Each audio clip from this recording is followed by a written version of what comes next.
Bismillahirrahmanirrahim.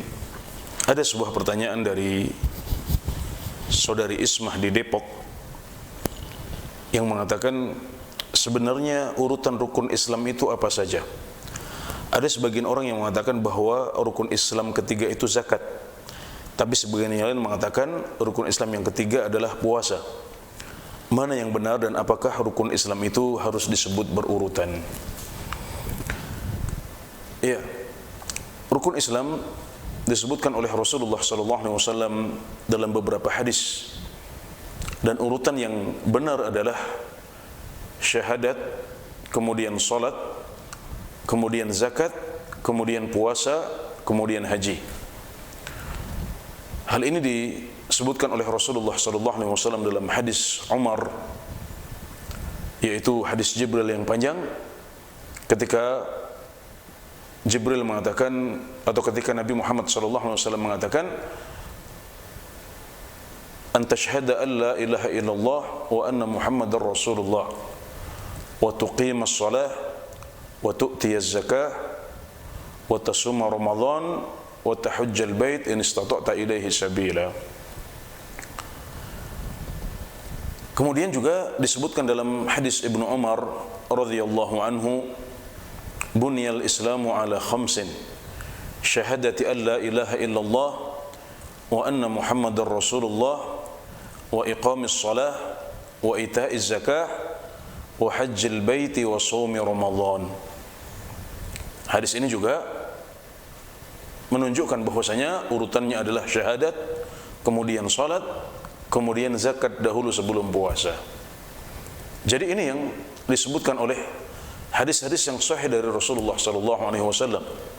Dan hal ini diperkuat penjelasan para ulama bahwasanya zakat adalah qarinatus shalah. Zakat adalah qarin atau temannya salat, karena disebut bersama-sama dalam berbagai tempat dalam Al-Quran. Misalnya firman Allah Subhanahu wa taala, wa aqimus salata wa atuz zakah, dan tegakkanlah salat dan tunaikanlah zakat.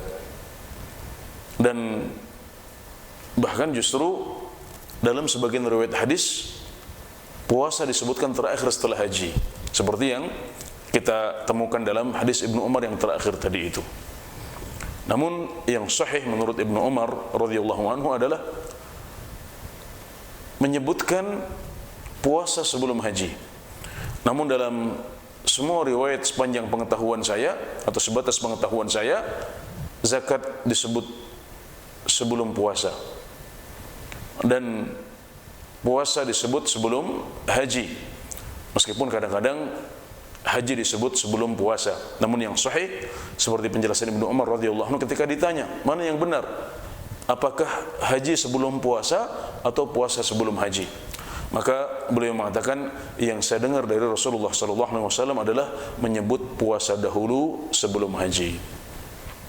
Dan adanya riwayat Al-Bukhari dan Muslim dari Ibnu Umar yang menyebutkan haji sebelum puasa ini adalah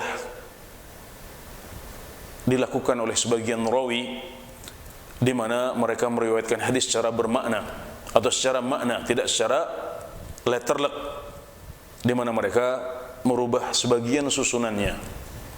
Dan kita mengetahui bahwasanya meriwayatkan dengan makna ini dibolehkan oleh para ulama dengan beberapa syarat. Jadi ini menunjukkan kelonggaran dalam hal ini. Dalam hal ini tidak masalah kita tidak menyebutkan secara berurutan, namun ada urutan yang benar atau yang lebih tepat, yaitu yang disebutkan oleh Rasulullah SAW dalam hadis-hadis yang sahih, yaitu yang pertama adalah bersyahadat, yang kedua adalah salat, yang ketiga adalah zakat, yang keempat puasa, dan yang kelima adalah haji ke Baitullah. Demikian, wallahu taala a'lam.